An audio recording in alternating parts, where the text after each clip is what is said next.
अभिनंदन राम कथा में राम नाम के प्रेमियों का कि सुबाहु, मारीच व ताड़का का वध कर कृपा निधान ऋषि विश्वामित्र के आश्रम को अब भय मुक्त कर दिया है। सभी ऋषिजन अब निर्भय होकर अर्चना, वंदना, हवन यज्ञ कर रहे हैं।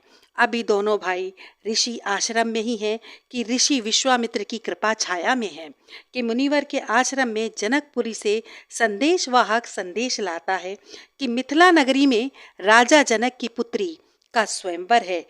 निर्विघ्न सभी कार्य संपन्न हो, आपको जनकपुरी में अपने चरण दर्शन देने हैं। और श्री ऋषिवर सब प्रेम यह संदेश स्वीकार करते हैं।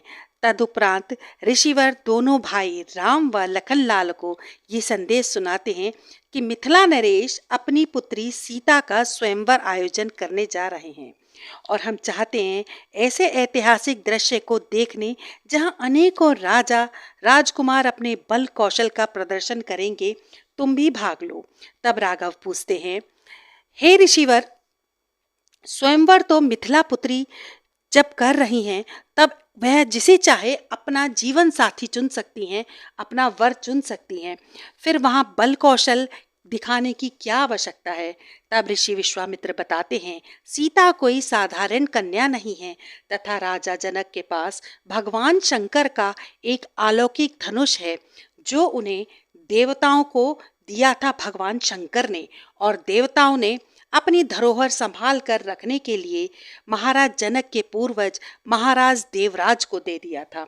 इस स्वयंवर में यह अनोखी शर्त है, जो भी इस धनुष पर प्रत्यंचा चढ़ा देगा वह सीता का वरण कर लेगा। और हम चाहते हैं कि कल प्रातः तुम दोनों भाई हमारे साथ चलो।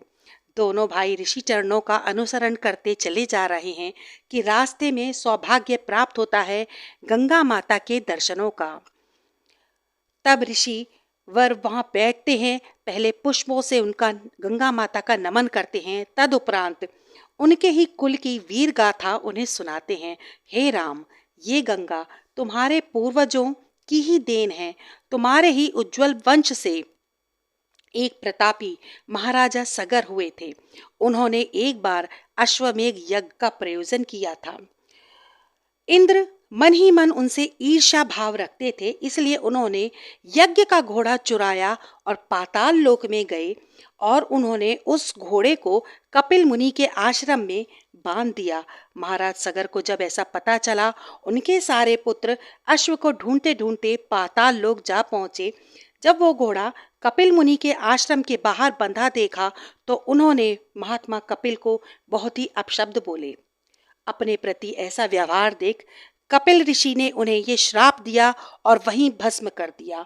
उनके उद्धार के लिए अब गंगा को धरती पर लाना था।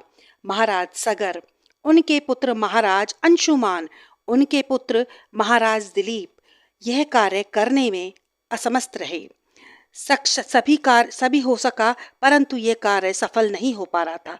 तब उनके पुत्र महाराज भागीरथ ने कठोर तपस्या करी कि वर्षों की तपस्या से प्रसन्न हो ब्रह्मा जी प्रकट हुए, उन्हें दर्शन दिए, गंगा को धरती पर लाने का वरदान दिया। तब ब्रह्मा जी के कहने पर भागीरथ ने भगवान शंकर की आराधना की कि जब गंगा का वेग इस धरती पर आएगा तो वह अपने शीश पर धारण कर लें, अन्यथा ये वेग इतना प्रभावशाली, इतना तेज होगा कि धरती के टुकड़े टुकड़े हो जाएंगे। भोलेनाथ तो भोले हैं, वह तो भागीरथ की तपस्या से प्रसन्न हुए। अब गंगा जी हरि चरणों से निकलकर आकाश मार्ग से अपने पूर्ण वेग से धरती पर आई, जिसे भगवान शंकर ने अपनी जटाओं में लपेट लिया। इस प्रकार भागीरथ का मनोरथ पूर्ण हुआ। धरती से पाताल लोक तक कल्याणी ये माता गंगा, ये जिस देश में बहेगी सदा हरा भरा रहेगा।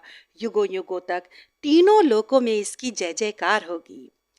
बोलो गंगा मैया की जय। गंगा मैया सदा ही मानव जाति के कल्याण करती रहेगी, उनका उद्धार करती रहेगी। तो यह था भागीरथ द्वारा किया गया परिश्रम जो आज कथा में बताया। मैं अपनी वाणी को यहीं देती हूँ अभी विराम। नतमस्तक समस्त सारस्वत वंशज। आप हमारे चैनल को लाइक, सब्सक्राइब, शेयर करना ना भूलें। आधार एक कदम आत्मीयता की ओर।